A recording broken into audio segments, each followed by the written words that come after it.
I'm David Clemens. Thank you for negotiating that battlefield out there. Welcome to this special reading by one of America's most celebrated poets, Robert Haas. With Robert tonight is his wife, Brenda Hillman, herself a distinguished American poet. This night is also a celebration of Robert's just released Time and Materials, his first collection of poetry in 10 years. And tonight we also celebrate Robert's nomination as a finalist for the National Book Award in Poetry. As they say, business before pleasure. Robert represents pleasure. I represent business. So I must ask you to please silence your cell phones if you've brought one with you, and any other communication devices. Please let me also remind you not to take pictures, not to record, and not to surreptitiously podcast. Only MPC is permitted to record for its archive. After the reading, if you will line up at these stanchions, Robert will sign books for you. Please also leave your contact information at the table in the foyer if you wish to be notified of future MPC reading. Thank yous, as always, are in order for the generosity of the MPC Foundation and the co-sponsorship by the Monterey Herald. We are also fortunate tonight to have a special guest, Rachel Weintraub, who will introduce Robert. Rachel is the daughter of those great friends of MPC, Judith and Malcolm Weintraub. And in the MPC tradition of close relationships between students and teachers, Rachel happens to be a former student of Robert's. Although she is deeply involved in the national literary scene as a poet, consultant, and fundraiser, Rachel has flown here tonight from New York to introduce Robert and to hear him read once again. Ladies and gentlemen, please welcome Rachel Weintraub.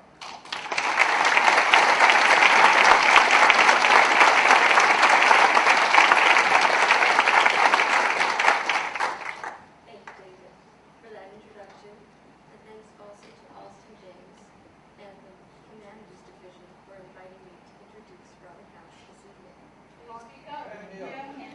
Can you hear me? Yeah. Okay.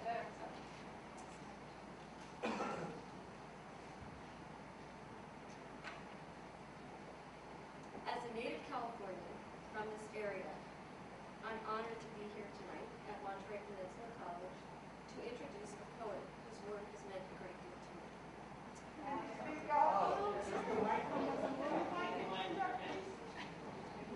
Okay, can you hear me? No. There you go. Okay.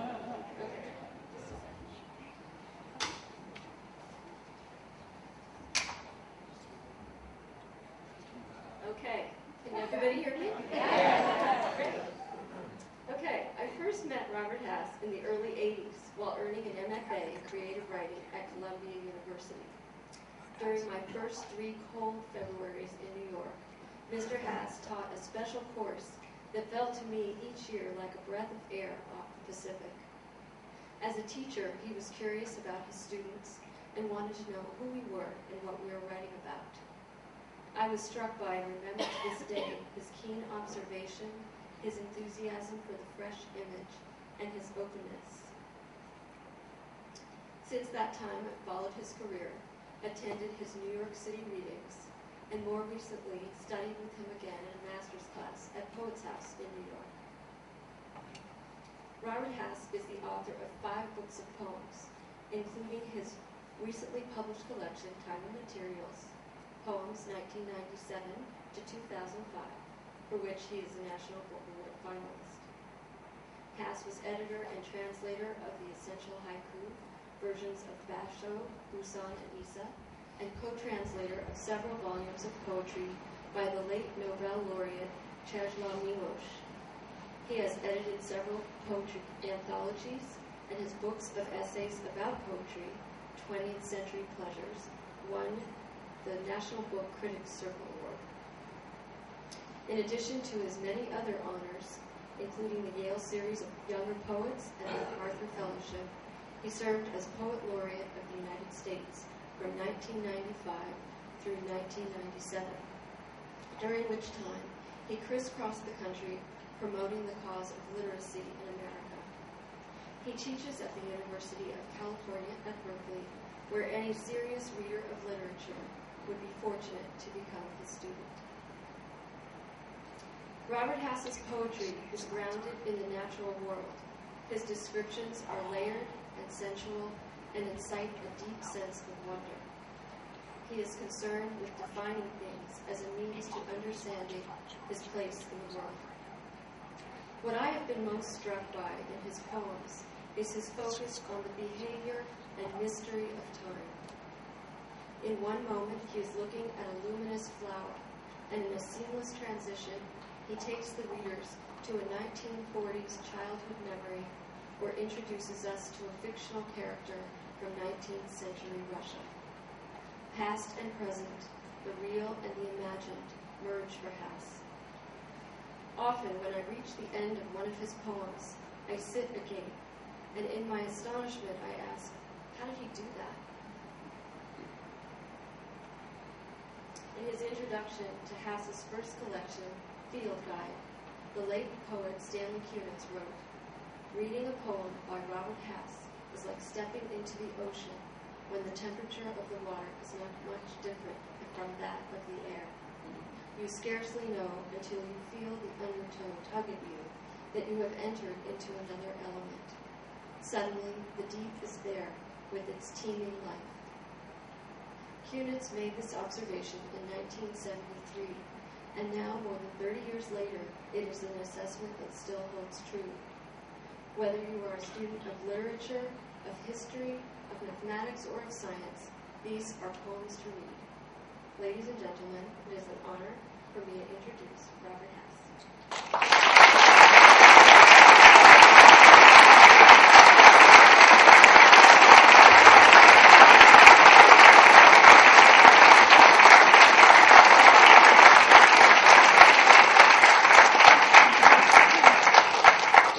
Rachel, so much. Thank you all for coming. I didn't kiss her because you can hear why. I have a serious cold.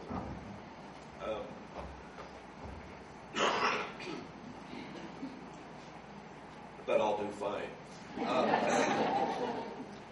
I loved getting to come down here. You live in a beautiful place, as you all know. We got to walk a little bit on the harbor front today, and it reminded me of, I grew up in the Bay Area, so as soon as I could hitchhike down this way, I did, looking for the old Cannery Row. Any of you remember a coffee house called Sancho Panza's? Oh, yeah. I used to think that, I thought that was the coolest place on earth. As coffee houses go, I thought, I don't know who I expected to find, Jack Kerouac and Henry Miller and Lawrence Ferlinghetti all rolled into one, sitting there playing chess and drinking malt cider. Anyway, it's a great pleasure to be here. I'm grateful to Dave and to the department for the invitation, and Rachel for, not only did she come all that way, but she actually had to sit down and write the introduction too, which is where I'm very grateful. This book of poems is I called Poems 1997-2005 because just to map this stretch.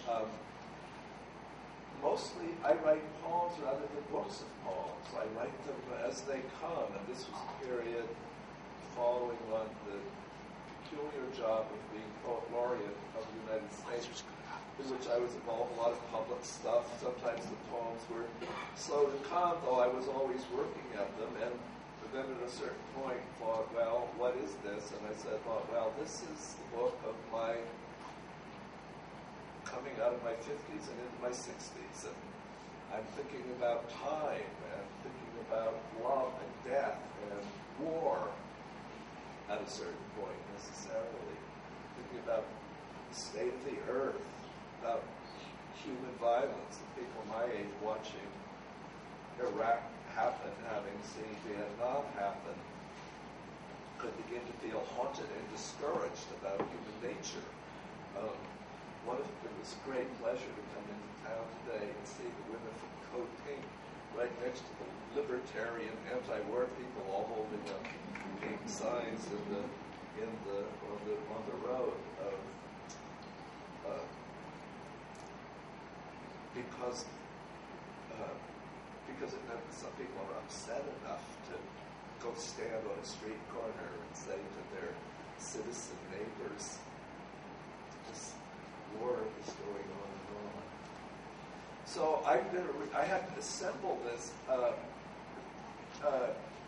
and I'll just kind of take you through some of it. The other events of this time were that my wife and I taught for a bit at the University of Iowa in the wonderful writing program there. We got to hang out in Iowa City, Iowa, which is different from California. Someone said about it in Iowa City, you never have to listen to arguments about which is the best Thai restaurant.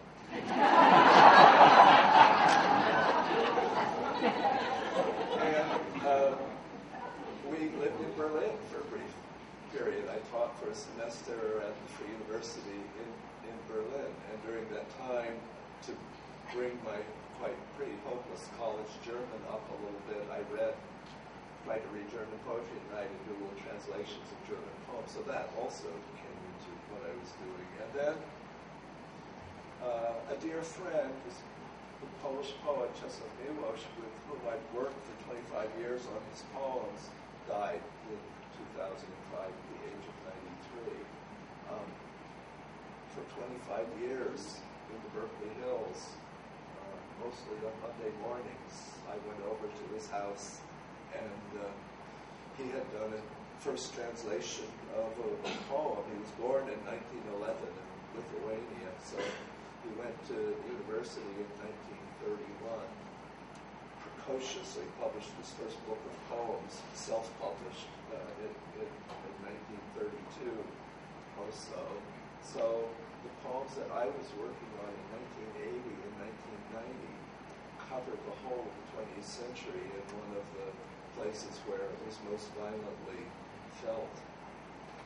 And so that, for me, became part of the story of this time.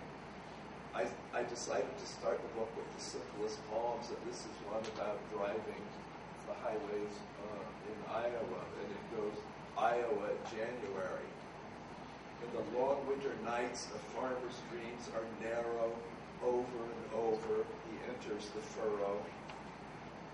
That's it. That's it.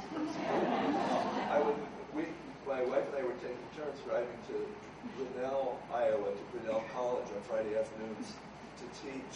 We'd get in the car, and the people and I would give us blankets and flashlight in case the car, we drive 3 hours on 80 in the middle of winter there. And there would just be these long, snowy fields. So I wrote, in the long winter nights, a farmer's dreams are narrow, and then thought, what the hell do you know about a farmer's dream? What the hell do you know? I said. Oh, well, that's good. Now I get to say the poem again. So the poem goes, Iowa, January. In the long winter nights, a farmer's dreams are narrow. Over and over, he enters the furrow. I knew that this was a poem about artistic or sexual obsession and had practically nothing to do with agriculture. So I tried to say, in the long winter nights, a farmer's dreams must be narrow, which seemed okay, but over and over he must enter the furrow. So I said, well, have the courage of your delusions here. So that's this first little opening poem. Another little opening poem, but it says something about, and you writers here, I think everybody here will recognize about the quality of the deepest obsessions in our lives, the way they're nagging and healing at the same time. In the long winter nights, a farmer's dreams are narrow. Over and over, he enters the furrow. It's a gift. Here's a little poem my version of a German poem by Georg Trakl about this time of year. October night, the sun going down, evening with its brown and blue, music from another room, evening with its blue and brown, October night, the sun going down. In the German version, Trakl says, evening with its, first time he says, with its braun und blauen Farben, with its brown and blue colors, and then the music dies away, sterben, and then the second time it's it's evening with its braunen und blauen Farben. No, the other way, blauen und braunen Farben. So it goes from being blue and brown and blue to being blue and brown, with a little music dying away, just to get that little shift in color. It's completely wonderful, small sensation in the German. I don't know if I got it in the English. October night, the sun going down, evening with its brown and blue, music from another room, evening with its blue and brown, October night, the sun going down. I did one other. I did a lot of them. I discovered that a lot of 20th century German poems were about twilight, which gave me the creeps when I was in Berlin. And one of the most famous of them is a little night song by Goethe, which rhymes intricately in the German, but doesn't in this version. In all the mountains, stillness. In the treetops, not a breath of wind. The birds are silent in the woods. Just wait.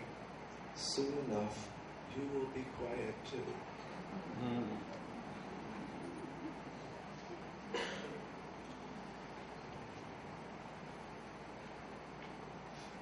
That business of being quiet and living, this is can be a transition to this poem.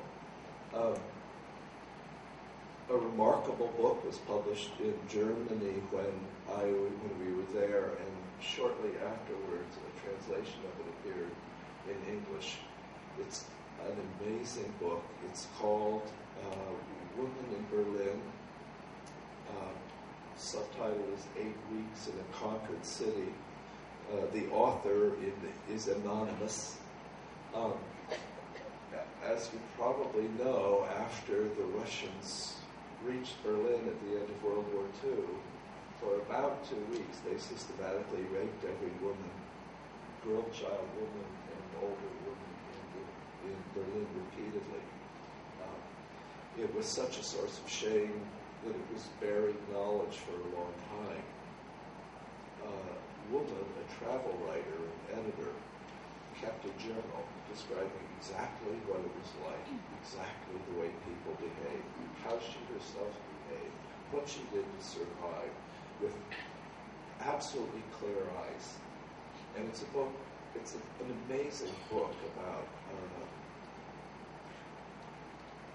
courage and the ability to see. Also, it's a book that makes you feel that sexual violence against women is not an aberrant effect of war. It's probably right near the center of war. Probably part of the fact of war that many of our ways of seeing it don't take into account, that we saw get played out in Abu Ghraib, for example, is that when we send our children off to war, we not only put them in harm's way, we put them in the way of their own harm. That the moral environment of war is terrifying for people, and people do damage and things that they might not otherwise do. So I think this book, it was published in Germany, it completely disappeared, nobody wanted to read it, and the poet Hans Magnus Enzensberger tried to get it published, and no one would publish it, so he started his own publishing company, and he published it, and it's now being translated, and it's a remarkable book. Anyway, this is a poem called Winged and Acid Dark, that is about the morning after reading it. Reading through the night of this morning, a sentence with dappled shadow in it. Something not sayable spurting from the morning silence, secret as a thrush. The other man, the officer, who brought onions and wine and sacks of flour, the major with the swollen knee, wanted intelligent conversation afterward. Having no choice, she provided that too. Potsdamer Platz, May 1945. When the first one was through, he pried her mouth open. Basho told Rensetsu to avoid sensational materials in poetry. If the horror of the world were the truth of the world, he said, there would be no one to say it, and no one to say it to. I think he recommended describing the slightly frenzied swarming of insects near a waterfall. Pried her mouth open and spit in it. We pass these things on, probably because we are what we can imagine. Something not sayable in the morning silence, the mind hungering after likenesses, tender sky, it wants to say, curves the swallow's trace in air.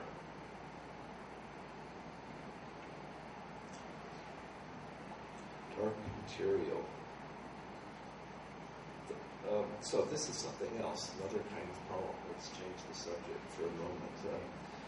This is 3 dog songs in summer, another of a set of short poems, in which I was setting myself the task of describing summer mornings in mountains in California. The first long shadows in the fields are like mortal difficulty. The first bird song is not like that at all. I spent a lot of time translating Japanese haiku, and one of the ways that they like to do poetry is to be minimal. All Japanese poets were supposed to, at some point, write a poem about Mount Fuji. And the greatest of all the haiku poets, Basho's poem about Fuji goes, misty morning, can't see Fuji. Interesting.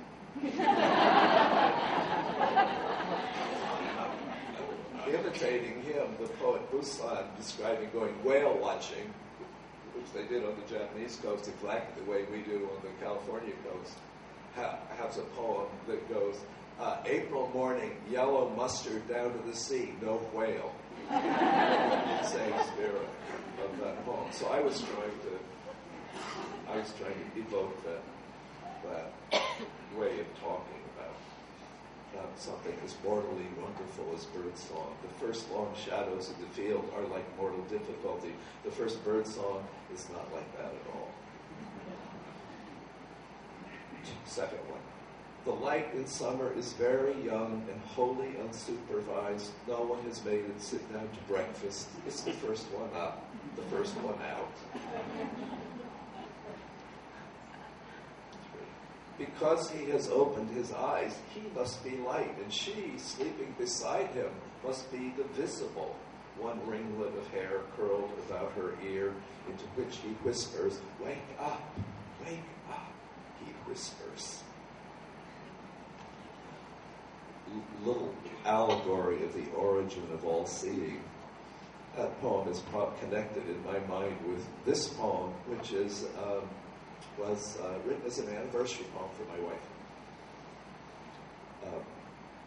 And it's called A Swarm of Dawns, a Flock of Restless Moons.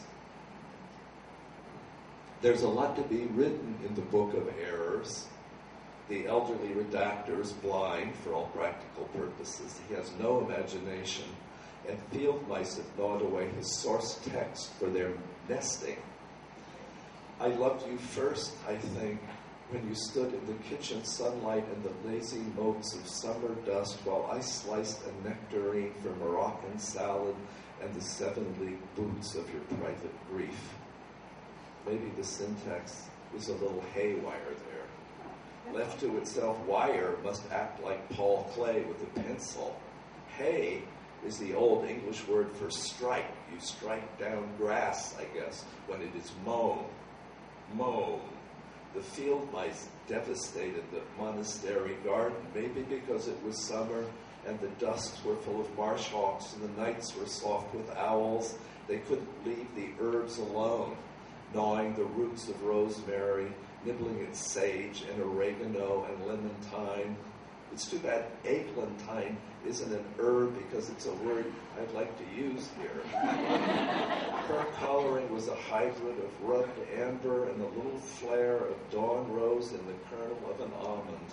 It's a wonder to me that I have fingertips. The knife was very sharp. The scented rose orange moons, quarter moons of fruit fell to the cutting board so neatly. It was as if two people lived in separate cities and walked to their respective bakeries in the rain. Her bakery smelled better than his. The sour cloud of yeast from sourdough hung in the air like the odor of creation. They both bought sliced loaves. They both walked home. They both tripped in the entry to their separate kitchens, and the spilled slices made the exact same pattern on the floor. The nectarines smelled like the Book of Luck. There was a little fog off the bay at sundown in which the waning moon swam laps.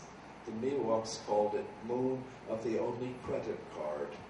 I would have given my fingertips to touch your cheekbone, and I did. That night, the old monk knocked off early. He was making it all up anyway, and he had a bit of raisin wine at vespers.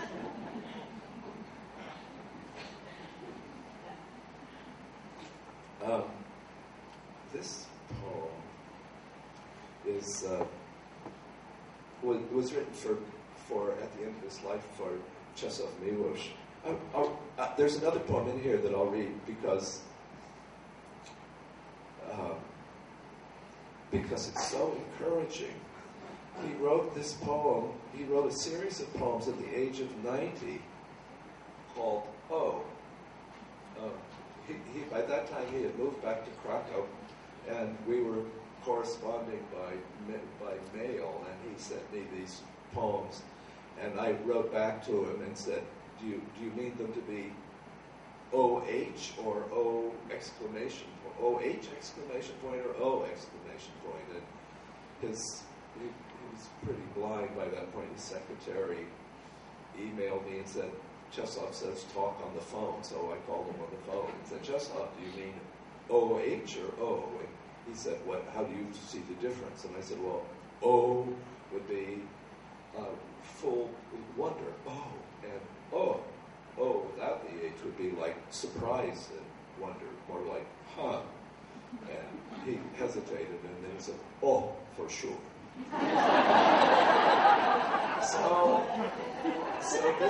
So this poem is a little 3-line poem of his called Oh, written on his 90th birthday, roughly.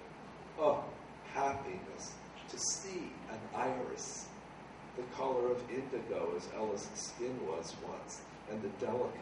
I'm sorry, there's a typo here. Oh, happiness to see an iris, the color of indigo as Ella's dress was once, and the delicate scent was like that of her skin. Oh, what a mumbling to describe an iris that was blooming when Ella did not exist, nor all our kingdoms, nor all our domains. I don't know if you can, at 40 or 60 or 20, get away with, oh, happiness to see an iris, but at 90 you can. So this is for Czesław Miłosz in Krakow. The fog has hovered off the coast for weeks and given us a march of brilliant days you wouldn't recognize who have grumbled so eloquently about about gray days on Grizzly Peak. Unless they put you in mind of puppet pageants your poems remember from Lithuanian market towns just after the First World War. Here's more theater.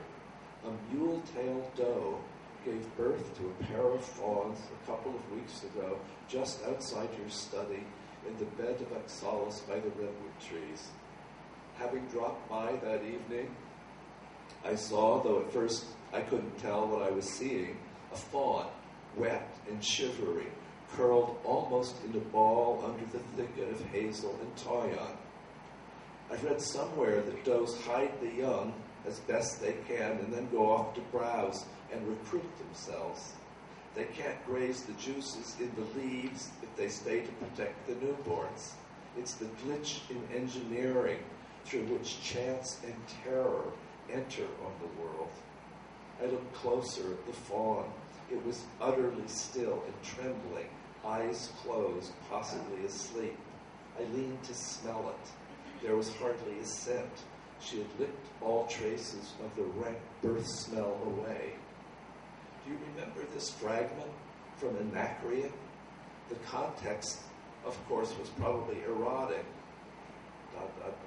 Her gently, like an unweaned fawn left alone in a forest by its antlered mother, frail, trembling with fright.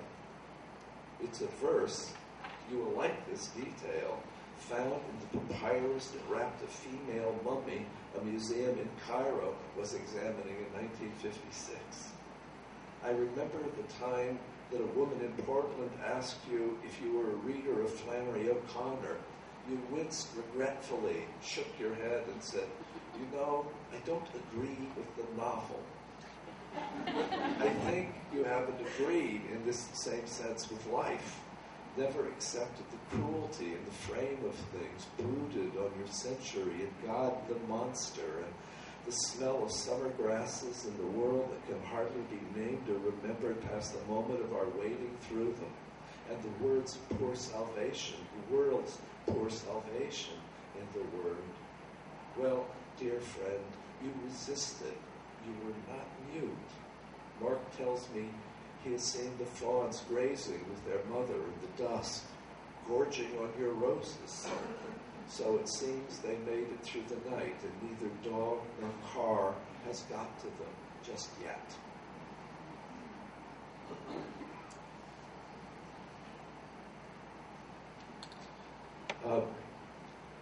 This is another kind of poem. I don't know quite where this one came from.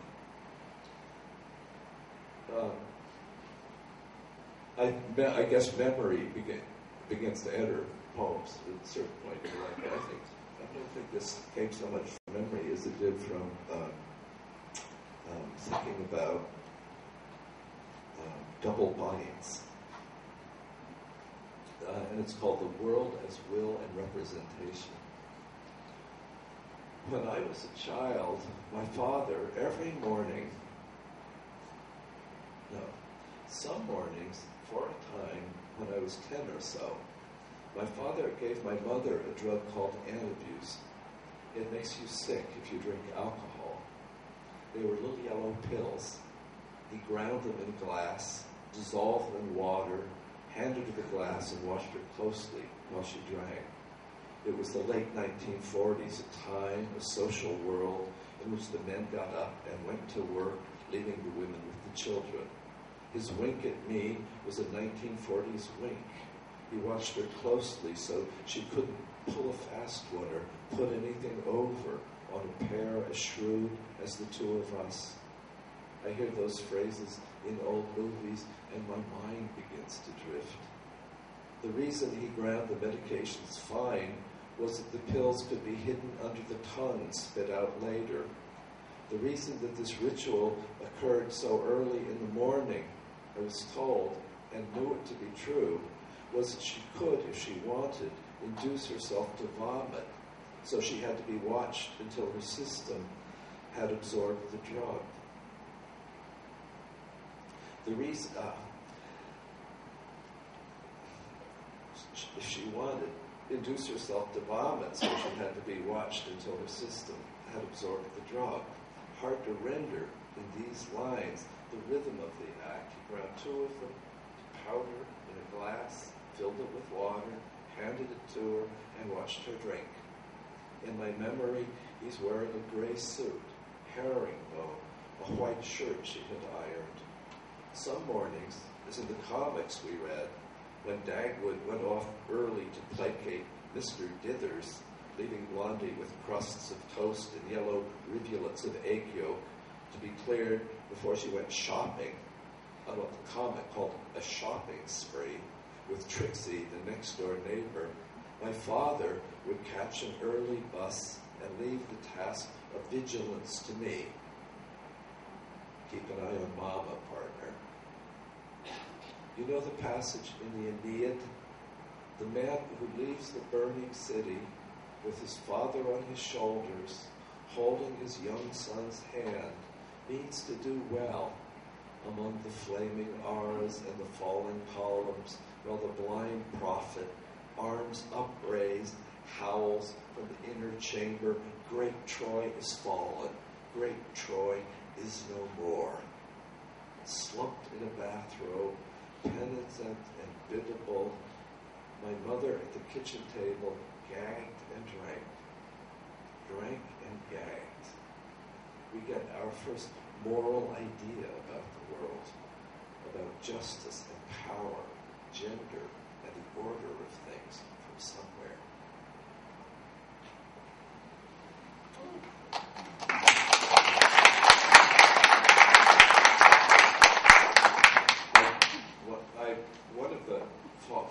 Thank you for that. One of the bits of fallout of the National Book Award is that I've been doing a lot of interviews with which, and someone just asked me about that. Well, if I could say what the moral of that poem was, and I said, I found myself defending myself by saying, it says. It doesn't have a moral. It says it has a moral. We get our first moral idea from somewhere. So, you know that story about Robert Frost that someone once asked him about the after apple picking. I think they said, "Can you hear me? Okay in the back? Am I fading in and out of the?" Yeah. Oh well, listen. Wave to me, would you? Because there's no point sitting there politely and. Hearing. Maybe there is, but anyway, the story about Frost is that he read the poem after apple picking, and someone asked during the question what it meant, and he said if he'd say a word about what it meant, and he said I'd be happy to, and he read the poem again. And I asked again, and he read the poem. All poets know that story, and in some way you can say what a poem is about, but he's done better. Time and Materials is the title, and it came to me because I had an invitation. Brenda and I were both invited to by the Museum of San Francisco Museum of Modern Art to live for a couple of weeks with a show of abstract paintings by the terrific German painter Gerhard Richter a while back. And so we went over and hung out and looked at those paintings and then tried to do something. They're remarkable paintings. The thing about him is that he does realist paintings, photoreal. He does everything. He's when most serious artists are doing conceptual stuff, he goes back to pure painting, and he's doing everything.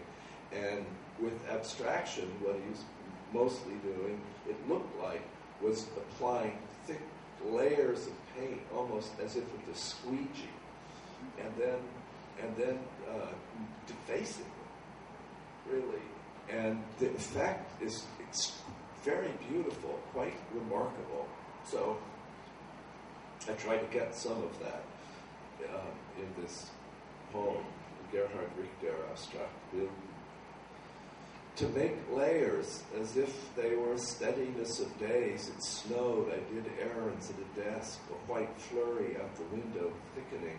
My tongue tasted of the glue on envelopes.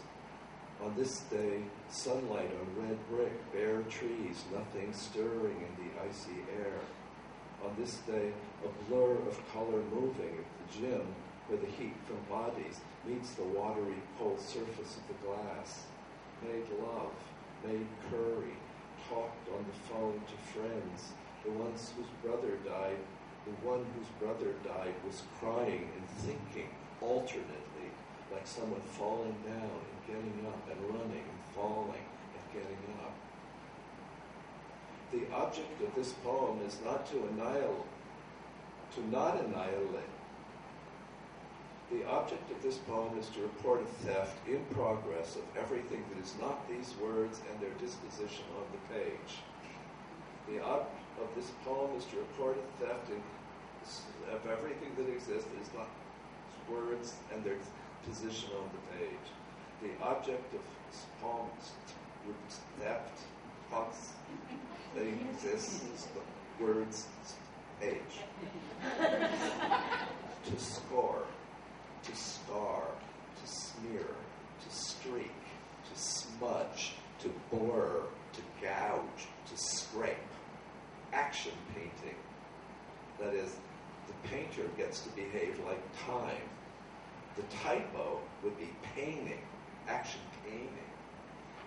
To abrade, or to render time and stand outside the horizontal rush of it. For a moment to have the sensation of standing outside the greenish rush of it. Some vertical gesture then, the way that anger or desire can rip a life apart, some wound of color.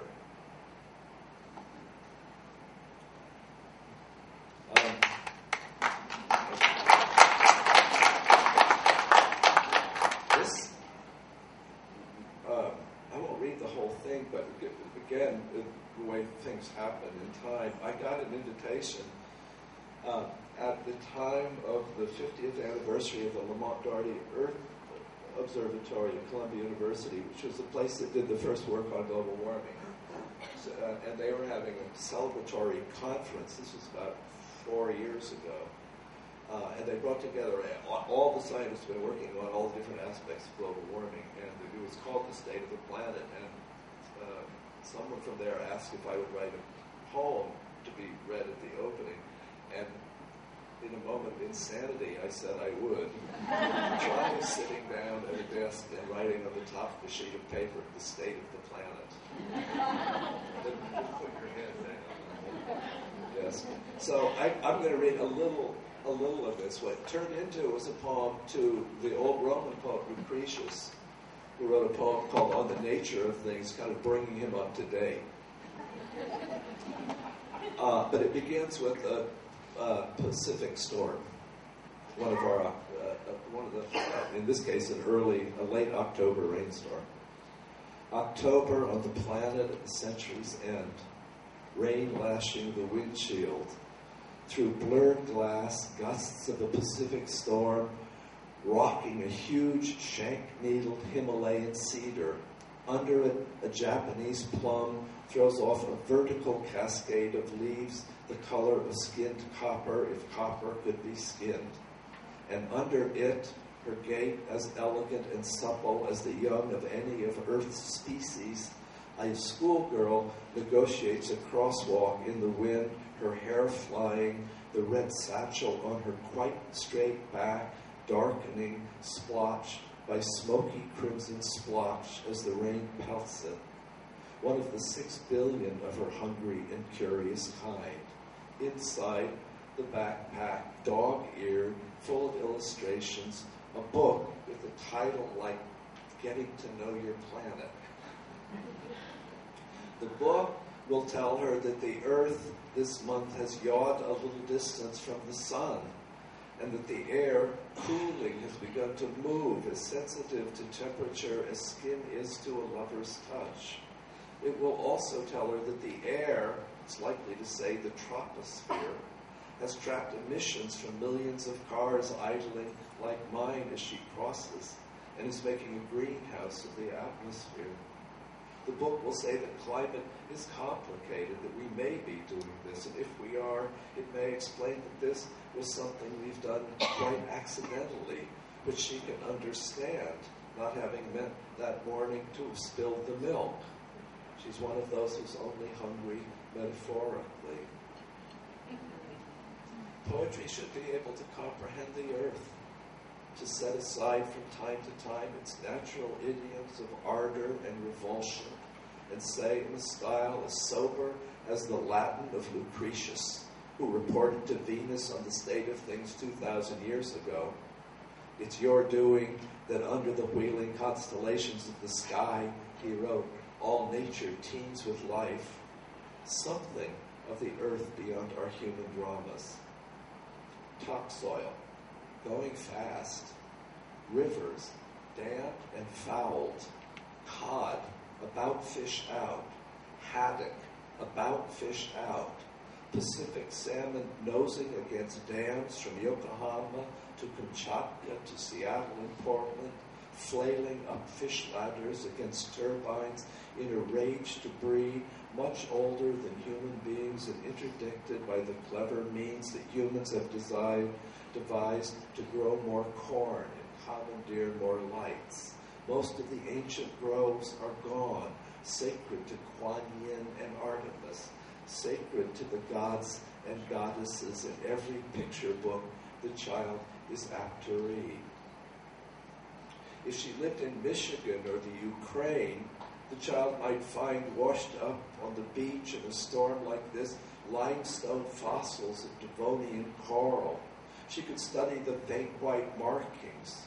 She might have to lick the stone to see them if the wind was drying the pale surface even as she held it, to bring back a picture of what life looked like 40 million years ago, a honeycomb with mouths. Cells that divided and reproduced. From where? Why? In our century, it was the fashion in philosophy not to ask unanswerable questions. That was left to priests and poets, an attitude you'd probably approve. Then a big bacterium grew green pigment.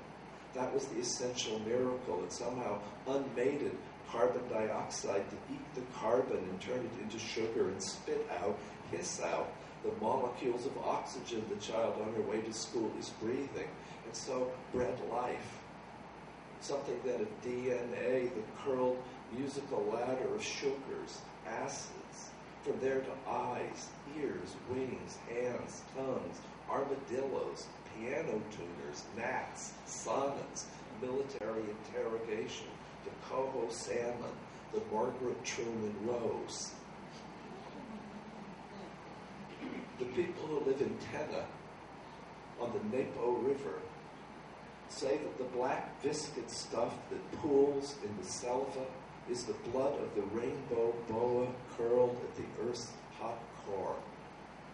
The great trees in that forest house 10,000 kinds of beetle, reptiles no human eye has ever seen, changing color on the hot, green, hardly changing leaves whenever a faint breeze stirs them. In the understory, bromeliads and orchids whose flecked petals and womb or mouth-like flowers are the shape of desire in human dreams. And butterflies, larger than her palm, held up to catch a ball or ward off fear. Along the river, wide-leaved banyans where flocks of raucous parrots, fruit eaters and seed eaters rise in startled flares of red and yellow and bright green. It will seem to be poetry forgetting its promise of sobriety to say the rosy shinings in the thick brown current are small dolphins rising to the surface where gouts of the oil that burns inside the engine of the car I'm driving oozes from the banks. What is to be done with our species?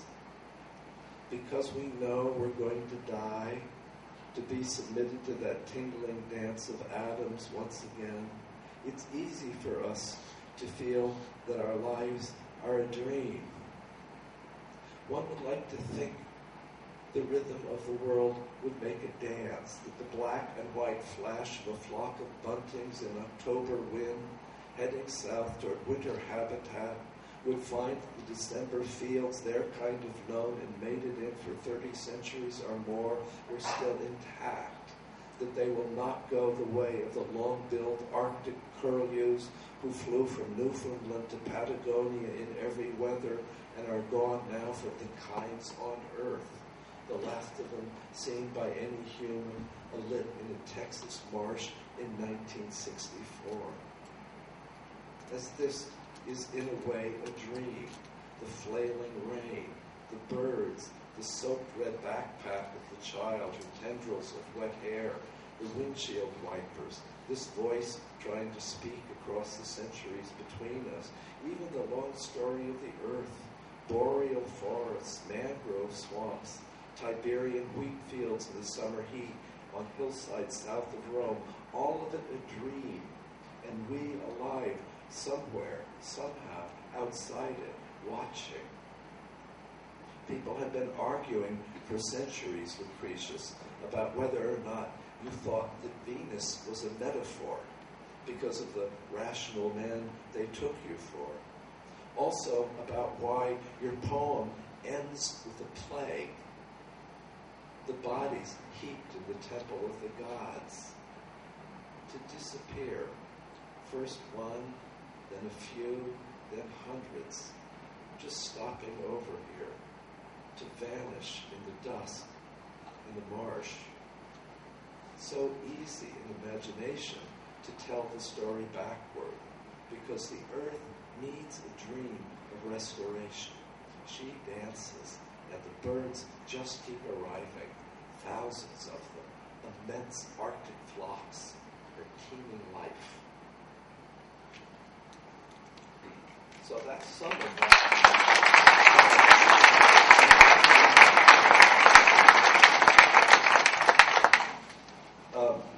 Maybe just two more poems. I was told the format is about an hour and then some time for conversation, so I think it's been about 50 minutes.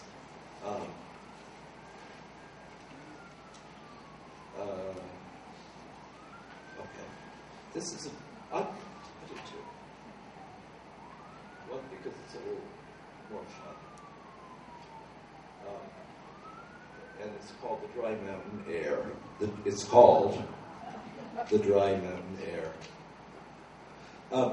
This comes from this turn to memory. It also comes from the turn to memory because of the Iraq War. I found myself thinking a lot about my childhood in San Francisco, Presidio Heights. My parents had inherited my father's house, and they were a young couple, and they split it into an apartments because of two flats in order to gouge generals from the Presidio for during World War II. So there was a lot of military stuff in my early childhood. This poem doesn't cover it, but thinking about the war set me back on this. And anyway, this is called The Dry Mountain Air. Our grandma darling arrived from the train station in a limousine, an old Lincoln touring car with immense black, shiny, rounded fenders and a silver ornament of Nike on the hood. She wore a long black coat and pearl gray gloves, white hair, very soft white and carefully curled, also rimless glasses with thin gold frames. Once in the house, having presented ourselves to be hugged completely, the important thing was to watch her take off her large, black, squarish, thatched, and feathered confection of a hat. She raised both hands above her head, elbows akimbo, lifting the black scrim of a veil in the process, removed a pin from either side and lifted it gingerly, straight up, as if it were a saucer of water that I must not spill, and then she set it down, carefully, solicitously even, as if it were a nest of fledgling birds, which it somewhat resembled. And then there arrived, after she had looked at the hat for a moment to see that it wasn't going to move, the important thing. Well, she would say, well, now, in a musical German-inflected English, touching together her two soft, white, ungloved hands from which emanated the slightly spiced floral scent of some hand lotion that made the hands of great-grandmothers singularly soft, and regard us, and shake her head just a little, but for a while, to express her wonder at our palpable bodies before her, and then turn to her suitcase or the sea chest in the hall, not having been transferred yet to her bedroom by my father, who had halted up the long, precipitous front stairs. She flipped open the brass clasps and the shield-shaped lock she had not locked, and opened the case to a lavender interior from which rose the scent of chocolate, mingled faintly with the smell of anise from the Christmas cookies that she always baked. But first were the paper mats from the dining car of the California Zephyr, adorned with soft pastel images of what you might see from the Vista car, Grand Canyon, Mount Shasta, a slightly wrinkled Bridal Veil Falls, and serene, contemplative almost, a view of Lake Louise, intimate to me because although it was Canadian, it bore my mother's name.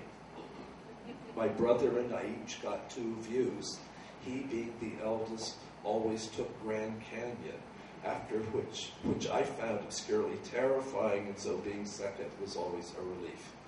I took Lake Louise, and he took Half Dome and the waterfall, and she looked surprised that we were down to one and handed me the brooding angel Shasta. And then, from under layers of shimmery print dresses, she produced, as if relieved that it wasn't lost, the largest chocolate bar that either of us had ever seen, wrapped in dignified brown paper on which ceremonial silvery capital letters must have announced, I couldn't read, the sort of thing it was. These were the war years. Chocolate was rationed. The whiny, dark scent rose like manna in the air and filled the room. My brother, 4 years older, says this never happened. Not once. She never visited the house on Jackson Street with its sea air and the sound of foghorns at the gate. I thought it might help to write it down here. That the truth of things might be easier to come to on a quiet evening in the clear, dry summer mountain air.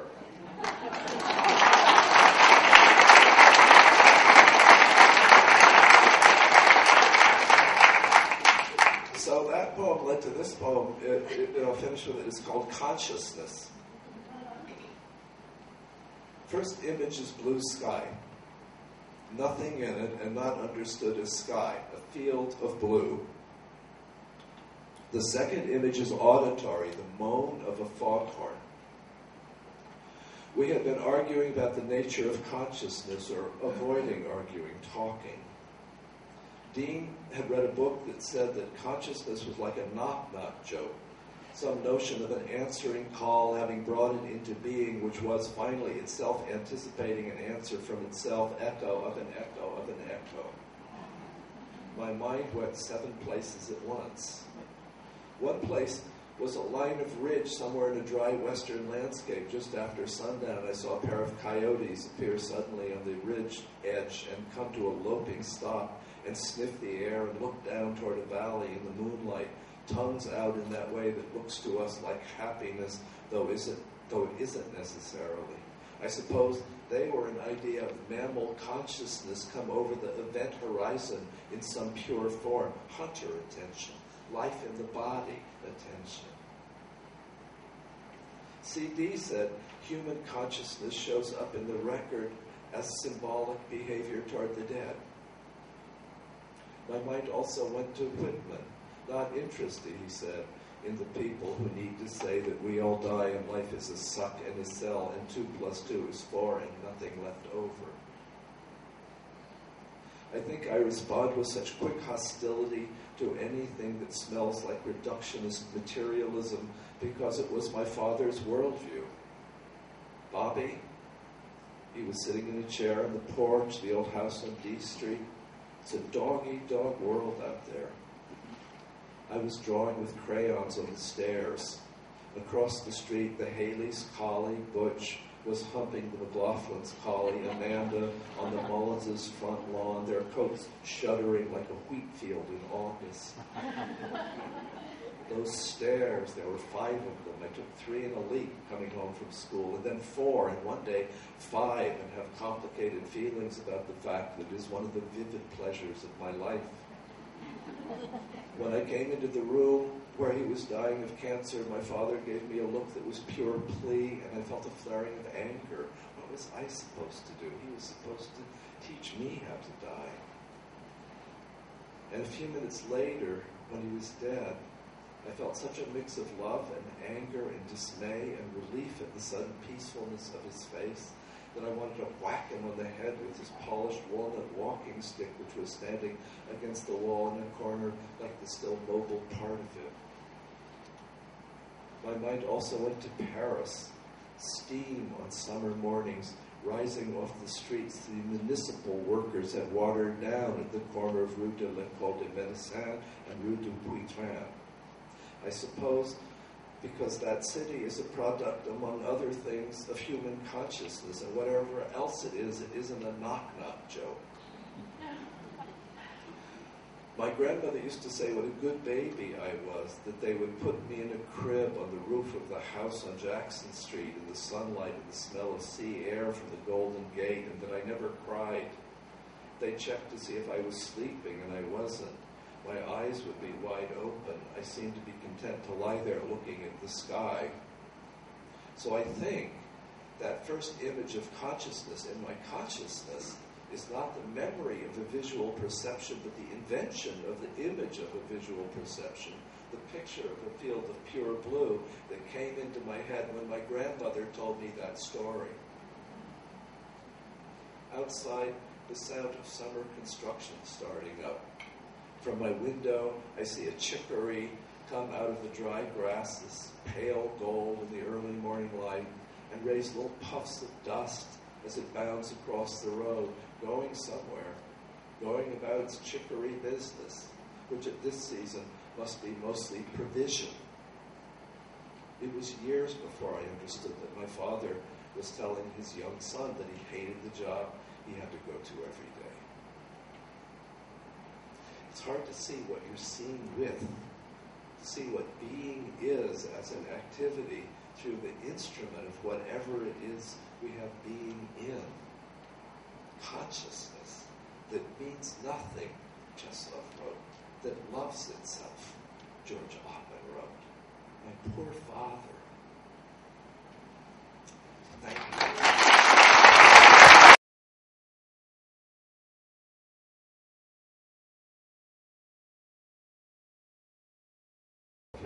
Questions or observations? Yes? The will and representation Yeah. The title of that poem about the boy watching his mother take antabuse is the title that came into my head. What's the World as Will and Representation, which is the name of a major philosophical work by Schopenhauer. And why did I do that? Well, the poem is about the world as representation. I mean, it's about how the world first represents itself to this kid who watches his parents go through this very complicated act. And the act involved will in a number of different ways. The father, in some sense, was imposing his will on the mother. The mother, how to read drinking and not drinking and will anyway. It's an issue in a number of different directions. After the fact, I thought about other things in Schopenhauer that. That book is as close as European philosophy gets to Buddhism at a certain point, because it recommends finally an attitude toward the world, a way of living in the world without misery by living at a contemplative distance in it. And I thought, well, I don't mind that echo being there, but I can't say it was there when I first thought of it. But with titles, my second book of poems, I wrote all the poems without titles, and then I didn't like the fact that they didn't have titles, and I was trying to think what the hell to do, and I devised a method of titling poems, which I will have. Are there poets here in the audience? My method was I took down a book off the shelf and went like that and looked at the phrase, and if I liked it, that was the title of the poem. So I had a poem called, I picked out a book about Botticelli. It was a description of Primavera, which I thought would be, and I went like that, and the phrase my finger hit on was transparent garments. And I thought, cool title. I just kind of struggle with titles. Yes?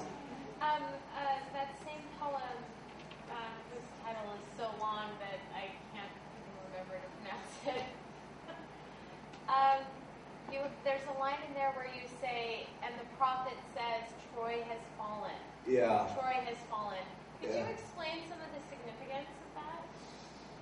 Well, I'm not sure that I can. I was aware that, I liked it that both the Aeneid and the comics were in the poem as forms of representation. I didn't think of it that way.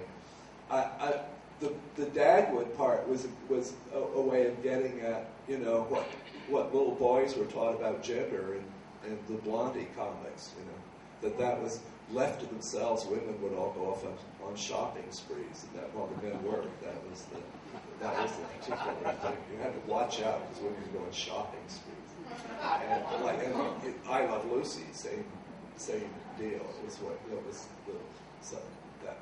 And then the other came to me because I was thinking about representations of masculinity. How we learned the toolkit. The toolkit that this father was giving this little boy was keep an eye on mama partner, control the anima.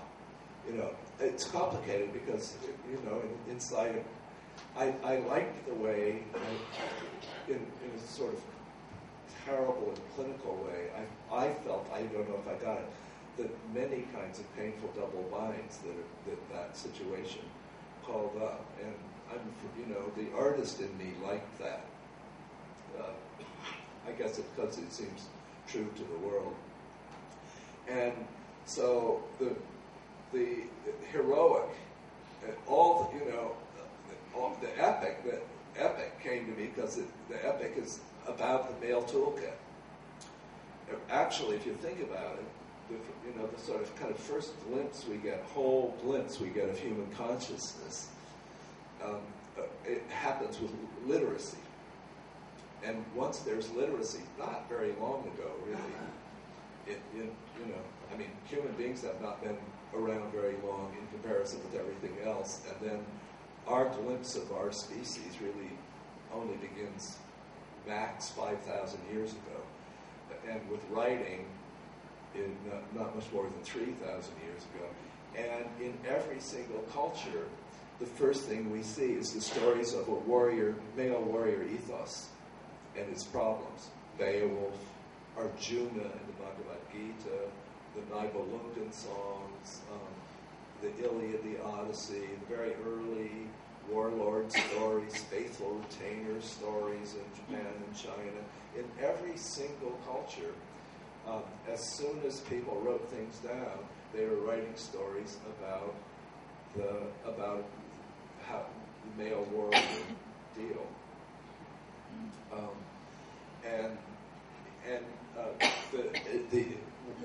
The Aeneid is a late version of that. Probably the most civilized and sophisticated poem of its kind. And in it, when Troy is falling, the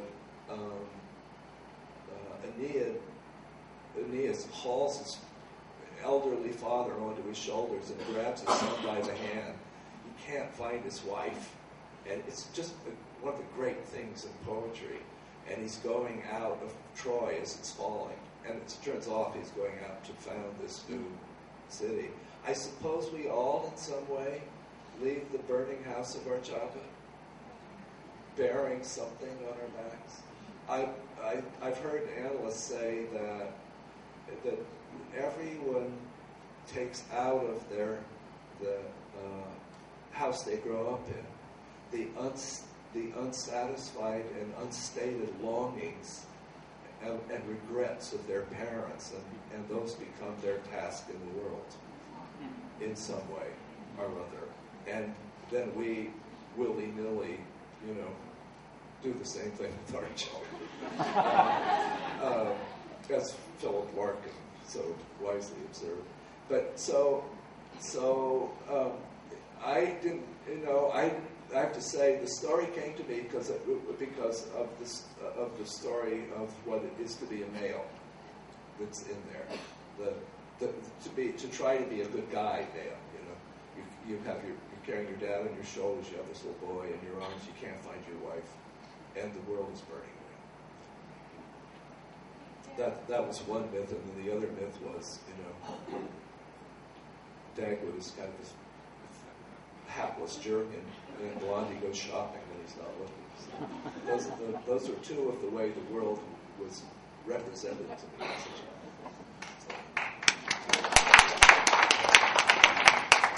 Yes, many people here recognize this. Yes. Do you have your father's walking stick? Pardon? Do you have your father's walking stick? No, I don't have my father's walking stick. My sister has my father's walking stick.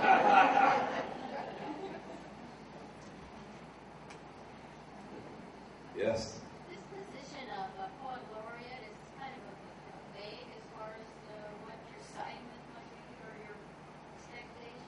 Yeah, it is. The Poet Laureate job was, the original idea for it was quite wonderful. That is, supposedly Archibald MacLeish and Franklin Delano Roosevelt were having a conversation in 1939. MacLeish had shown Roosevelt a bunch of books that were being produced in England as the war had begun there, about English buildings, English writers, English culture in general. It was implicitly kind of wartime propaganda. Here's what we value in our country and our culture. These beautiful books. And they were talking, that led them to talk about what a sinkhole Washington was. I think at one point Roosevelt called it a brothel for Congress. Jim Crow brothel for Congress. So they thought that there ought to be some place in Washington where the American culture was represented, and they got the idea of putting a poet in residence at the Library of Congress. And a friend of MacLeish's put up a small endowment, which is still the endowment that pays for it, and they installed a poet one a year in the library to curate a lecture series. And they had what was then a very new idea that they would invite writers and get them and get their voices recorded. So Faulkner and Frost and people. It turned out poets, being readers, were also good at young writers. So there's the young Saul Bellow records and so on. Anyway, so that was the first character of the job, and it had a very small money sinecure with it, and it was a nice little hidden away office in the Library of Congress, and lots of wonderful poets had the position over the years. It was like a little fellowship, I think it was $30,000 a year. It still is something like, it's not, if you were me, then have children in school, college, it's not a living,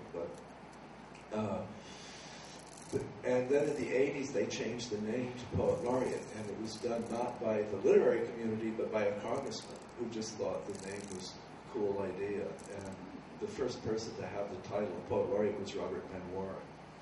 And he never went to Washington at all. He stayed home and wrote a novel, which was probably a good way of doing it. But ever since then, the Librarian of Congress has a little committee. They pick somebody, ask people if they'll serve, and you are supposed to give a lecture and a poetry reading at the Library of Congress, do introduce a reading series of, like, on Capitol Hill. After work staffers come to, and the kids from the local universities' writing programs, which there are many, and then you have this kind of grand title, and you're supposed to figure out what to do with it. And slowly, because of that, the person who's done it has come to feel that you have to be a spokesperson for American letters for a year, in one way or another. And I think each of the people who've held the position since then have tried to figure out how to do that.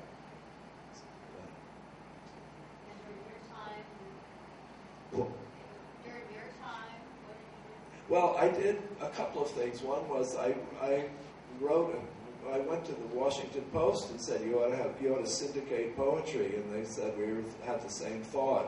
Why don't you write a column and pick a poem every week and comment on it? And I did. So I wrote a weekly column that was syndicated all over the country for 4 years. Each week, introduce a poem and write a little essay about a poem. I was never very good at deadlines, and I just thought, when I agreed to do it, I thought, I can't believe you just agreed. But I didn't miss a deadline for 4 years, amazingly. So I did that. I went around. I tried to understand. Since poets anyway go around reading poems, it didn't seem to me that it would be doing anything new to go around and read my poems, though I did some of that. But I got, especially because of the condition of the California schools, I had some fire in my belly about literacy issues. We had been in Iowa City the previous semester, and our daughter went from the California schools to the Iowa schools, and public schools, and she came home the first day and said, they have pencils. They have toilet paper. It's really cool. I mean, the condition of the California public schools is just unbelievably awful. And the reasons are we froze real estate taxes, put the disposable income in our pockets, and drove up the price of real estate, created a restaurant boom. As I was quoted as saying at the time, we started eating smoked salmon and arugula instead of feeding our children what they needed in the schools. So I did a lot of reading about that, a lot of traveling, seeing what was going on in literacy programs around the country. The result of that for me was to see that if you're going to do that kind of work, the way to do it would be to go someplace and do it for 10 years. I guess the interesting thing for me that might be interesting for you to hear about is that I had not had a lot of experience with the infrastructure of public life. Rachel now spends most of her time as a professional raising money for nonprofits, having out of school gone to work for Human Rights Watch. Half of the work of any of those organizations is their substantive work, and the other half is raising money from philanthropies for it. And I came to understand that the philanthropic community is in effect the fifth estate of American society. It's the place where almost all the new ideas germinate. It's a place where new things are tried out. All environmental protection begins in the nonprofit community. Women's shelters begin in the nonprofit community.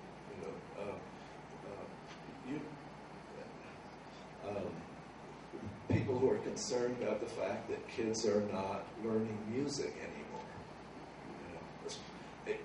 They still are in the Midwest. We think that Nebraska is very square, but I was driving, and one of those guys driving across the Midwest in the snow. The Nebraska radio station said, stay tuned because at the top of the hour we're going to change all of your preconceptions about male flautists.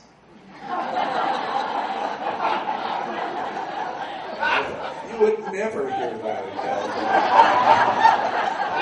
Or if you did, you'd think it meant something very different. But that German culture of musical education still somehow survives there. And people who are working on it because there are people who are, fell in love with music and are sick that kids aren't getting it anymore. So I spent a week in this school run by Catholic Charities in Chicago in the dead of winter where the kids had been kicked out of every other school to see if they could be saved. And I would get invited to these things, and I would, I didn't have much of anything to say to these people. It was a tremendous education for me, but